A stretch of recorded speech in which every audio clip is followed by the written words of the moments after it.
Turning engine 10J105.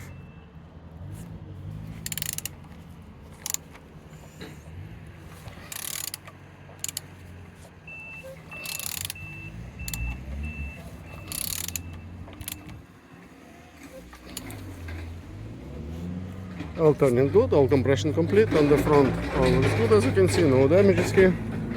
On this side, all looks like so.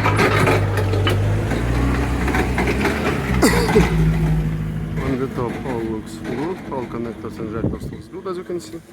On the back side, all looks good, no damages. On this side, all looks good as well. It's looking good, starter looking good as well.